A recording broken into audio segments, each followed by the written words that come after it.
Are you surprised by any of the answers that you came up with? Did you find that you react more emotionally than you expected to? But more importantly, what do your emotions have to do with effective learning? And your students' learning? Well, pretty much everything. There is a biology behind the connection between learning and emotions, and it's biological. What we understand about the brain is that our ability to learn is tied directly to our emotions, and our emotions affect the way new information is processed when it enters the brain. In the educational world, that's called a weak or a strong affective domain. And where did this term come from? All right, now we're getting down to brass tacks. You may be familiar with the name Benjamin Bloom. We mentioned him when identifying the objectives for this lesson.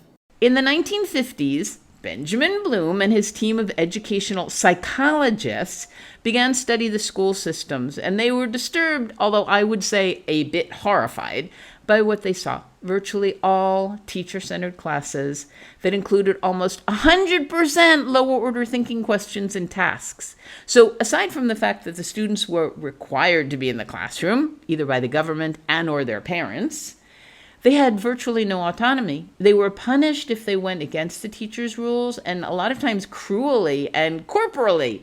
Hitting students was legal then, and unfortunately in some countries it may still be. But this methodology, the teacher-centered methodology, meant that the students were learning passively and rotely most of the day. So what did he do? He and his team saw that students were not required to think deeply anyway. So they made it their mission to find a way to shine a very harsh light on this dynamic and change it for the good of a healthy future society. Yeah, again, I'm getting dramatic, but it's true. With a methodology that was created to produce perfectly obedient soldiers and factory workers, and we'll get into that in another lesson, students sitting all day and having to obey the teacher, the future of a population incapable of independent and divergent thinking was reaching a disturbing and rapidly advancing threshold. So Bloom came to save the day, and he created taxonomies to stop this trend. So Bloom developed what we now know as Bloom's taxonomy of learning domains. His objectives with the taxonomies was to help teachers to broaden the scope of their lessons so that they would engage the students more in the learning process. And he wanted them to develop learning centered on the students and to have the task geared towards higher order thinking. I mean, that's what we want, isn't it? The domains are delineated as the following: the cognitive, which focuses on content, knowledge, intellectual skills; the affective, which focuses on feelings, emotions, attitudes, values, beliefs, opinions, and motivations; and the psychomotor, which is movement, coordination, motor skill, speed, precision, distance, and techniques. Now, if you're familiar at all with Bloom's taxonomy, probably you've used the taxonomy of the cognitive domain and probably didn't even know that there were two others.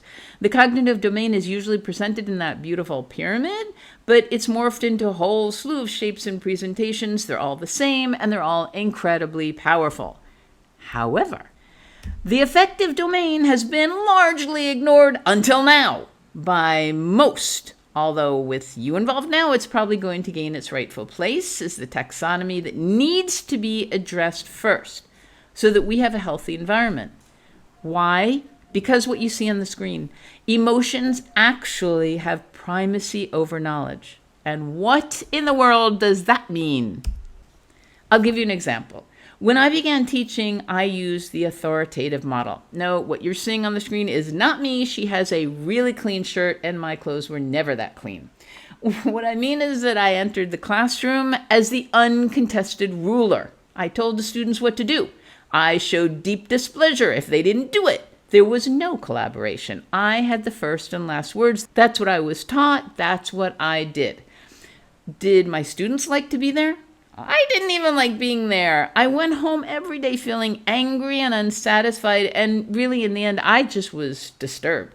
This was not a healthy atmosphere to be in, either for myself or my students, and I realized something had to change. Again, not me. Shirt is way too clean still. So I reconsidered how I spoke to my students and who they were in relation to myself and just to themselves. And I came to the conclusion that my students were people. They hadn't been on the planet very long, but they were people. They had the right to be in a safe place where they felt valued and seen, and they had the right to participate in their own learning. So once I came to these realizations, I have to tell you, magic happened. Those students began looking me in the eye, speaking more softly, raising their hands more often, and generally just showing more eagerness to be around me in the classroom. I didn't understand until much later that the brain is actually wired for this to happen. When we focus on creating a strong affective domain, we give our students the opportunity literally to learn more effectively. So let's go back to the last message from the slide before, that the affective domain has primacy over the other two domains, which means that if it isn't strong, the cognitive and psychomotor areas of the brain are going to have a lot of difficulty in processing information. All right, but what we want to do is find out why this is true. And actually, it's really very simple. The brain is powered by electricity, just like any electrical appliance you have. It's made of billions of tiny wires, which in this case are called neurons. Now, neurons send electrical impulses across various regions of the brain, and they need power to send and receive signals. That power comes in the form of brain chemicals. So what? You're probably thinking. All right, just stay with me. We're getting there. So this is why the affective domain is so important before we plan any lesson, all right? Because the effective and efficient learning is about managing the power supply of those brain chemicals. Information enters the brain through the brainstem, and the very first section to receive it is the limbic system. The limbic system is also known as the emotional center of the brain. So whether those brain chemicals flow fluidly or become a bit static is the decision of the limbic system. And how does the limbic system decide? Now we're at the very crux, the connecting factor. Emotions are the deciding factor. Now, the limbic system doesn't evaluate the information going in. What it evaluates is the environment surrounding that incoming information. So if the limbic system registers a positive, healthy external environment, it relaxes. And see this little toll booth here? It lets the arm go up and the information flows past it and goes to the frontal cortex. Very simple, right? But on the other hand, if the limbic system is triggered by something unpleasant in the external environment, the toll booth, and unfortunately this toll booth, his arm is not going to slam down, but just imagine, its arm slams down, the information stops in the limbic system, and the person attached to the brain doesn't assimilate the new material or has an extremely difficult time assimilating the new material. And that's when you're going to see your students moving around in their seats or doing inappropriate behavior because they really are not able to focus on what's going on. So it's as if the limbic system is screaming, "Danger, danger, Will Robinson." So this is just another way. I want to make sure you get this. We can say the limbic system has an off-on switch. Instead of the toll booth, in this one, we're going to use an off-on switch. The off switch is when a student's feeling, just give you an example, the teacher doesn't like her, the student's uncomfortable around a classmate, she's upset about something at home, or they're anxious about an upcoming test. The student might be sad or stressed for any reason inside or out of the classroom, or they're disengaged or maybe just bored.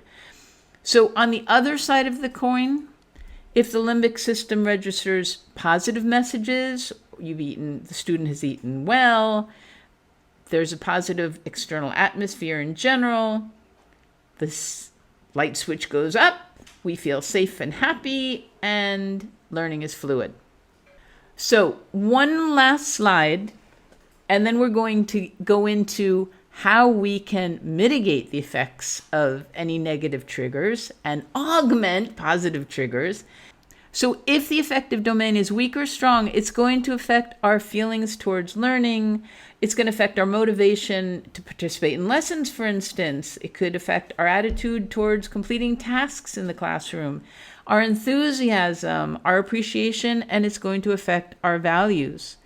So now you have the key information that's critical. Why having a strong affective domain is so important in the planning of a phenomenon-based learning project. You're going to see almost immediately how this information transforms the learning environment. I did, and the way my students responded was incredible. You can spend hours designing a project that will engage and ignite the interest of your students, and then watch it go nowhere because they don't feel emotionally safe for reasons you now can anticipate and plan for. So how are you going to move on?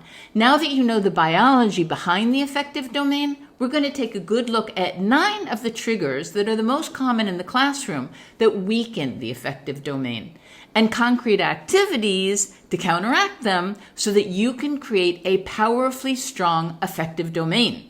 Be sure to do the activities for the lessons, please, and then the informative assessment. Go have some fun and see how much you've learned in just one lesson so far. See you soon.